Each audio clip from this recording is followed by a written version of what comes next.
Well folks, as Tory Lanez continues to recover from being stabbed 14 times in prison, while serving a sentence on a crime he probably did not commit, it creates a stark contrast to think about him laying in the hospital bed, recovering from nearly dying, as compared to his accuser, the person who put him there, Megan Thee Stallion, going on national television, on Love Island USA, just laughing, having a good time, twerking, getting twerked on, and just earning all the praise and adoration of all her fans worldwide. And that contrast there, that is the injustice that is fueling the Free Tory movement, and why we have to continue fighting to free Tory Lanez. But the only way we can do that is with good arguments. And so that's why in today's video, I'm going to give you the 3 best arguments that you can use in your debates for freeing Tory Lanez. And trust me, you're going to want to hear all 3 because these arguments are game changers for any debate you're having about this case. So what's up everybody, welcome back to the channel. My name's Scotty O, aka the Gen Z attorney, and I currently work as an assistant district attorney in North Carolina, meaning I'm a criminal law guy. I'm in courtrooms all day every day, and I make videos on this channel covering high profile court cases to pull the curtain back and let y'all know what's really going on with them. And of course, as of late, I've become one of the chief Tory Lanez defenders, advocating for him to be freed from prison. And that's largely because you good people have been watching. You've been watching, you've been liking, you've been commenting. It's letting me know this is a case that a lot of people care about, so I'm going to continue to cover it. So if you want to see more coverage, then be sure to drop a like down below,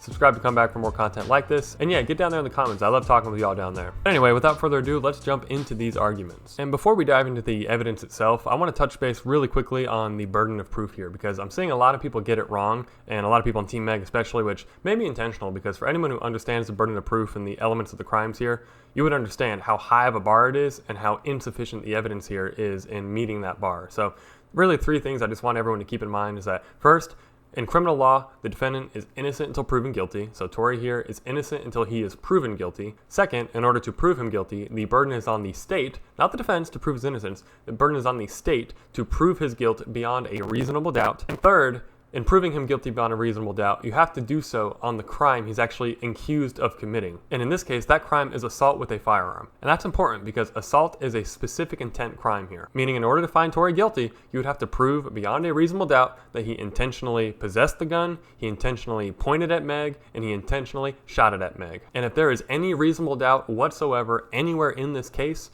you have to find him not guilty of this specific intent crime. Meaning if there was a struggle for the gun and it was accidentally discharged, or someone else was shooting it. Right. If there's any reasonable explanation other than Tory intentionally tried to shoot Meg, you have to find him not guilty. So I just want everyone to keep that in mind as we're going through the evidence here, because as you'll see based on the evidence, these standards of proof weigh heavily towards Tory's side and finding him not guilty here. And the one other thing I wanted to do before getting into the 3 best arguments is just give a little love to some of the other main arguments that I like to use in this debate. They may not be the 3 best arguments, but they're still good arguments that you can rely on. First and foremost is going to be Meg's credibility. I know a lot of people on Team Meg are getting mad that we're calling into question her credibility. She's the only person who testified that Tory intentionally shot her, and he went to jail over that, so obviously the jury believed her. So we have to question her credibility to determine if she's a witness that should be believed. Which means when you've got body cam from the night of her saying initially that, oh, she wasn't shot, she stepped on glass. When you've got her doing national TV interviews saying she never slept with Tory, even though she later admitted that was a lie. When she did national TV interviews saying she never put her hands on anybody, when the forensic evidence, the witness testimony, all the evidence points towards her and Kelsey got into a vicious fight. And to this day, she still has not admitted whether or not they were actually fighting. So that really hurts her credibility. Just all these things, you can put them all together and it effectively nukes Meg's credibility as a believable witness. And so yes, we should question her credibility because there is a lot to question there. Beyond that, we can question Kelsey's credibility because, as we know, she gave a police interview before the trial where she effectively corroborated Meg's version of events. But when she took the stand at trial and testified under oath under penalty of perjury, she admitted that she lied during that interview and she recanted the entire thing, saying that she had to lie to protect herself. And then on the stand, when asked, okay, well, what do you remember happening then? She either didn't recall or she pled the 5th Amendment, claimed criminal immunity as to not answer the questions for fear of self-incrimination. So yes, her testimony on all this should absolutely be in question too. Beyond that, the bullet fragments were never introduced into evidence, and I know that because I went through the entire website that put together all of the trial exhibits from the case, and at no point did the prosecutors admit the bullet fragments into evidence. And now that a question has been raised as to whether or not they've been mishandled, the best answer they could come up with was an evidence custodian submitting an affidavit saying that, well, I did a computer query. Basically, he looked it up in the evidence system to see if they still had it, and the system said they did. Now, did he actually go down into the evidence locker and physically lay eyes on the evidence or present it to anybody? No. He just did a computer search and said, well, the computer says it's there, so it must be there.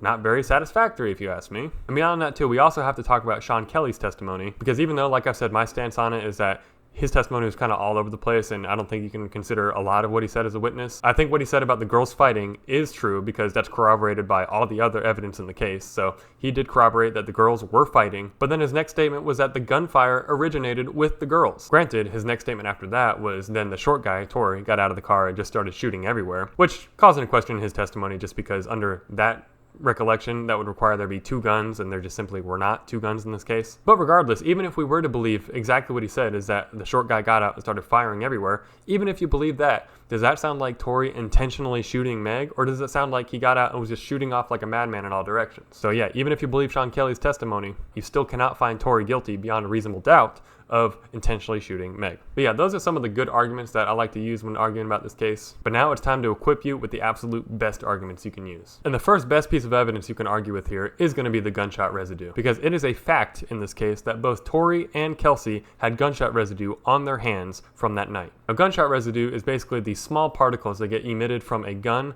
when it is fired, because it is an explosion that takes place inside the gun with gunpowder, and yeah, emits just little particles in a small radius all around the gun, which means that anything that has gunshot residue on it was a mere inches away from the gun as it was being fired. But don't take my word for it. Listen to what this forensic expert has to say about how gunshot residue can end up on two different people. Think of a scenario in which somebody has a gun pulled on somebody, and the person who is the victim puts their hand up or even grabs the gun. If that gun is fired, the victim is going to have gunshot residue on their hand, but of course they didn't fire the gun. And mind you, that video was just made as an informative YouTube video that has nothing to do with this case. He's not commenting on the facts of this case. He is simply saying if two people are fighting over a gun and the gun goes off, yes, you would expect to see gunshot residue on both their hands. And so with that in mind, we have to conclude in this case that either Kelsey or Tory was the shooter here. And so some of you may be saying, well, wow, look at that. That narrows down our shooters to just two people, and Tory's one of them. So he must be guilty, right? Well, no. Remember, the standard here is beyond a reasonable doubt. A 50-50 coin flip is not proving someone's guilt beyond a reasonable doubt. And so with that in mind, we have to evaluate the possible explanations for how in the world gunshot residue ended up on both Tory's hand and Kelsey's hand. And when weighing that fact, weighing that evidence against the competing theories of the case, you find that Meg's theory, her narrative of events, is just absolutely not true. Because remember, her testimony was that she got out of the car, she was walking away, she hears Tory leaning out of the passenger seat, the front passenger seat by himself. She turns around, faces him, sees he has a gun, sees him pointed at her feet, hears him say "dance bitch," and then shoots at her feet. And so this is just such a huge piece of evidence because it just goes to show that Meg's story is absolutely not true. And I'm still waiting on anyone on Team Meg to explain to me, please explain how gunshot residue ended up on Kelsey's hand if what Meg said was true. And I'm looking at a couple commenters in particular that you've been down commenting on all my videos, Deborah Kim and Herbert Freeman. You two have dropped probably 100 comments between the two of you arguing, trying to be Meg's biggest defenders on this case. So I want to hear from anyone, but you two in particular, please explain to me how gunshot residue got on Kelsey's hand. So by my view of the case, we can just throw out Meg's testimony because there's just no way what she said was true, which then leaves the alternative explanations that you get from Tory's team, which is that the girls were fighting and then Kelsey was the one getting her ass beat. She then gets the gun and she's the one that starts shooting, which is corroborated by what Sean Kelly was saying. And then at that point, Tory gets out and goes to try and wrestle the gun away from her, and as he's doing that, it then fires off 2 more times. To me, that is the only possible way we can explain gunshot residue getting on both Tory's hand and Kelsey's hand. And if that sequence of events were true, if they were wrestling over the gun and it started going off while they were wrestling, guess what? Tory's not guilty because he did not intentionally shoot Meg. So yeah, the gunshot residue is a huge piece of evidence, a huge component of this case, and it is one of the best arguments you can bring up as a Team Tory defender because like I said, I have yet to see a single person on Team Meg explain to me how gunshot residue got on Kelsey's hand if what Meg said was true. So that brings us to the second piece of evidence I wanted to talk about, and that is the DNA evidence here. Because in light of the gunshot residue and the fact that it was on multiple people, it'd be safe to say that everyone with gunshot residue on their hands would have had their DNA tested to see if their DNA was on the gun, right? Well, that's wrong because the LAPD only took Tory's DNA and only tested his against the DNA that was found on the gun. They did not take Kelsey's DNA to see whether or not it could be found on the gun. And thus, they completely ignored Kelsey as being a potential shooter here. So once again, that by itself creates reasonable doubt.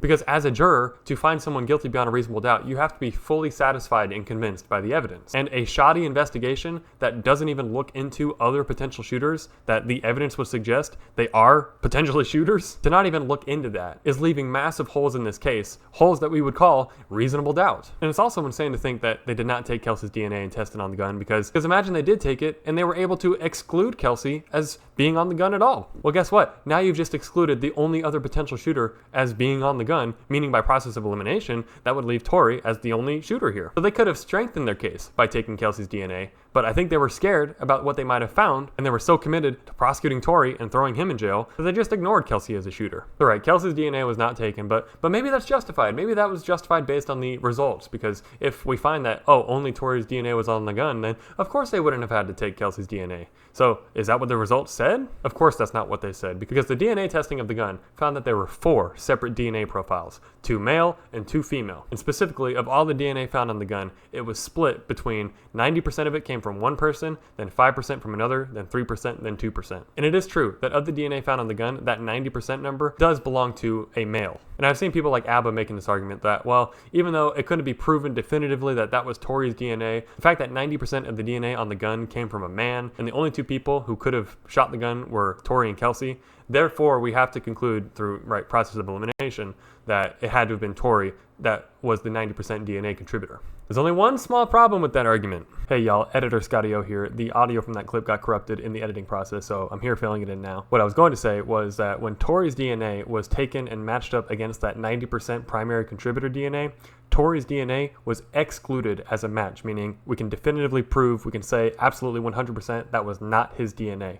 And when his DNA was tested against the 5%, 3%, and 2%, the minor contributors, that's what was inconclusive, meaning could not include him but also could not exclude him. Remember, at the top of the video, I said the burden is on the state to prove beyond a reasonable doubt that Tory was the one who held the gun and intentionally shot Meg. If you've got DNA that is first excluding him as the primary contributor, the 90% contributor, and second, inconclusive as to whether or not he was part of that other 10%, how are we saying that he's the one that definitely possessed it beyond a reasonable doubt and shot at Meg? So yeah, based on those DNA results and based on some of the trial testimony that for whoever shot the gun 5 times, you would expect to find their DNA on the gun. Audio messed up again on the DNA section. Don't know why, but filling in this last point here. Basically, I was just finishing off by saying that under this DNA analysis, Tory's DNA was effectively excluded from the entire gun. Because if you can definitively prove he was not the 90% contributor, and then you're inconclusive on the 5%, 3%, and 2% contributors, just matching that up with the idea that he got the gun and he shot it 5 times, yet somehow you can't include his DNA as being on the gun, yeah, it just makes the DNA evidence go way in our favor. And finally, that brings us to our last best argument that we can make, and that's going to be the statements that we now have from Jaquan Smith and Bradlie James. Remember, keep in mind through all of this, Meg is the only person whose testimony is that Tory shot her intentionally, told her to dance bitch, and shot at her feet. She's the only one saying that. Everyone else's testimony, whether it's Tory, whether it's Jaquan Smith, whether it's Kelsey, whether it's Sean Kelly, whether it's Bradlie James who overheard Kelsey, we'll get to that in a minute.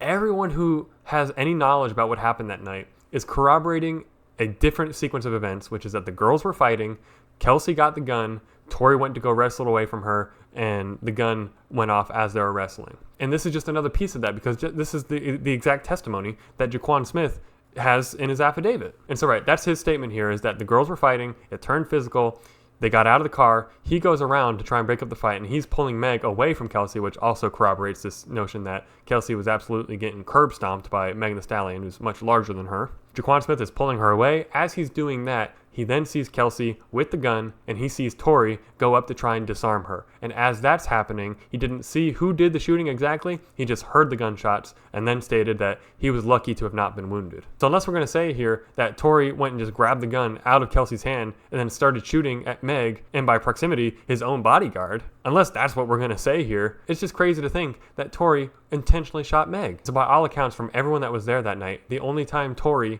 was even close to the gun was as he was struggling with it, trying to disarm Kelsey. So yeah, that's Jaquan Smith's contribution to the case, and that is something that absolutely cannot be overlooked, because Once again, he was there that night. Yes, he didn't see exactly who pulled the trigger, but that also kind of corroborates this notion that they were fighting over it, so it wasn't clear to anyone who pulled the trigger. I don't know if even Tory and Kelsey know who pulled the trigger because they were both struggling for the gun. But regardless, this once again just blows a massive hole in Meg's story of the case and weighs heavily towards reasonable doubt and finding Tory not guilty. But alas, we get to our final silver bullet here, and this is Bradlie James and his coming forward with what he overheard Kelsey saying. And you know how you know Bradlie James' statement is so powerful and effective and on the money? It's because no one on Team Meg is actually trying to address the substance of what he said in it. Me again, hopefully for the last time, but the rest of what I was saying with that point was that everyone on Team Meg that is talking about what Bradlie James has said, they're trying to sweep it away by either, Abba was saying, oh, this is hearsay, it doesn't even come to court. Or he's also saying, well, why did you wait so long to report it? And Charlamagne the God on the Breakfast Club, same thing, was saying, why did you wait so long to come forward? Of course, none of them even cared to read the full statement because he stated in his affidavit exactly why he didn't come forward. And that was because he wanted to protect his livelihood as a bodyguard. And he felt if he violated the confidentiality of one of his clients, that would basically ruin his career because no one would trust him to be bodyguard ever again. But yeah, none of them are actually addressing the merits of what Bradlie James said, which is kind of a big deal because he's very specific in what he claims he heard and where he claimed he heard it. Bradlie James recalls taking them out to eat at a restaurant called Fixin's, and at this restaurant, he states he overheard Kelsey admit that she shot the gun 3 times, and then Tory approached her and grabbed her arm and pushed it down, and as he was doing that and struggling with her for the gun, it fired 2 more times. Which, if you remember from the Ring audio, that is the exact cadence of how the shots were fired. It was 3, pause, 2. Sorry, y'all, I don't know what's happening. I want to make sure it doesn't happen again for future videos, but Bradlie James was able to offer very specific facts and circumstances in his affidavit and give testimony in it that largely corroborates what we already know. Like Kelsey saying, I don't know how to say what happened without telling on myself, and her lawyer saying, okay, then plead the 5th, and then she comes into court and she pleads the 5th. It all just kind of corroborates itself. Which then brings us to the final point that Team Meg likes to make, which is, well, why didn't he come forward sooner? First off, I need to get a clip of all these people saying this because the next time there is a woman who comes forward and accuses a man of doing something to her, and all these people, Charlamagne the God, Abba, and Preach, they're out here saying that, well, we need to believe these women. Yeah, we'll just roll the clip about this case of them saying, well, why didn't they come forward sooner? It just shows me that they don't actually believe this argument about why didn't they come forward sooner, this idea of a delayed disclosure as we deal with in the law. They're just trying to use it as a convenient sweeping tool to try and sweep Bradlie James' statement completely out of this equation. Well then, yeah, apply that same logic to Megan in this case. Why didn't she immediately come forward and accuse Tory of shooting her? Oh, is it because she had some valid reasons not to? Oh, and guess what? Bradlie James had valid reasons not to come forward immediately either. So yeah, that really does it for the 3 strongest arguments on this case, and they're really the ones that you can rely on the most because the evidence is just so strong backing you up on. Of course, there's plenty of good arguments that you can make, but these 3 are just going to be the absolute ones. You want to fight the bulk of your battles in debating this case on these 3 arguments because I've yet to see anyone in Team Meg explain if what Meg said was true, which her sequence of events, that's the only explanation that has Tory intentionally shooting Meg. If that were true, how does Kelsey get gunshot residue on her hands? There's been no explanation of that. I've not even seen anyone attempt to explain that. So the gunshot residue, huge evidence. The DNA evidence, best I could see is people like Abba saying, well, if 90% of the DNA was male, then that means it has to be Tory because Kelsey was not, she's not a male. But that fails to consider, though, that the 90% DNA profile that was found on the gun excluded Tory as it being his DNA. So based on the DNA evidence, we can effectively completely exclude Tory as being the shooter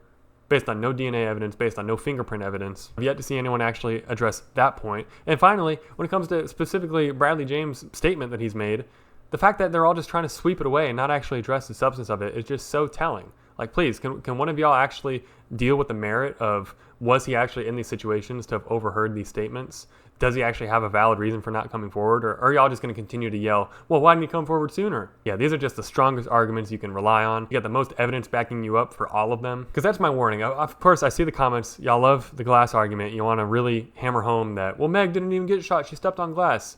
I've said it before. I'll say it again. You can make the argument. I just don't think it's as strong of an argument as the other arguments I've laid out in this video. And the more we stick and fight on that, the more we're giving Team Meg what they want, because they want to argue about the glass for the entirety of it, because that's kind of probably the only aspect of this case that they actually might have some points in regards to the medical records, the x-rays and whatnot.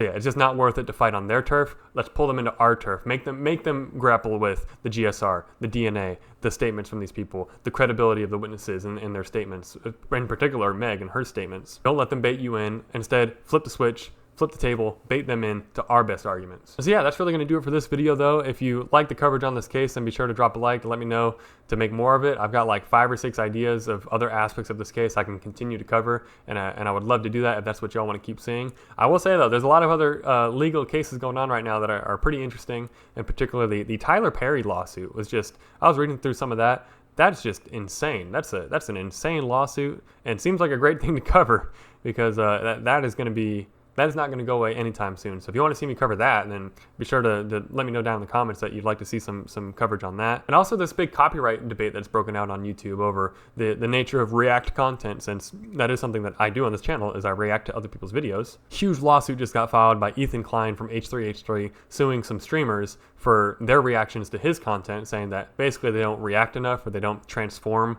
his content enough in their reaction, and that it violates copyright. And so since that is something that personally affects the content on this channel, that's a case I would be interested in following as well. So that may be news to all y'all. Y'all may not care about that at all. So either way, yeah, just let me know down in the comments, what are the cases that you want to see me cover the most? And if it is this case, the Tory case, then I will continue to cover it because, like I said, I got a ton of ideas to make videos on. But either way, through all this coverage, I hope you enjoy the content and that you subscribe to come back for more. Trying to build an interesting little community here of people that are interested in the law, interested in the truth. And in that note, I wanted to announce that I'm actually making an X account. Well, I've already made it. I've had it for years, really just reading and consuming content. But now that this channel is starting to do pretty well for itself, I want to use it as the tool it's meant for, which is to build community and build engagement. So go follow me on X. It's going to be at the Gen Z Attorney. Drop a follow there. And yeah, let's start building a community there as well, because that's the other way I can connect with people, especially for this next thing I'm announcing, which is open invite to Deborah Kim and Herbert Freeman. Y'all have been keyboard warriors in the comments, fighting for Team Meg. So if you want to take that fight live, let's do it face to face, through a screen. But let's do it. Let's record it. Let's post it. I won't edit anything at all. Just hit me up through Twitter. Find me, like I said, at the Gen Z Attorney. You can hit me up there. Send me a DM, because the people here, the good people of this channel, would love to see that debate, and it'd be a perfect opportunity for y'all on Team Meg to come and expose Team Tory and myself and all these viewers as the frauds and the idiots that we are. So yeah, that is an open invite. My platform is open. I'm opening it up to you two in particular, Deborah Kim, Herbert Freeman. So I better not see y'all down in the comments fighting on this video and not come on and actually discuss it live. But beyond that, yeah, I want to see everyone else down in the comments as well. Let's continue to build this community together, and let me know in this video what you think about these arguments. Is there anything that I missed? Any good arguments that you think I should have touched on more? And of course, like I said, about what cases y'all want to see me continue to cover. And last thing, this is my last announcement, and I'll see y'all in the next one, is I'm actually getting a new job. My time as a district attorney is coming to an end. I'll be leaving my current job at the end of June, and I'll be going into private practice, becoming a defense attorney. So my strategies, my insight onto how to best defend cases will only continue to grow, and I'll be making more and more good content covering these types of cases,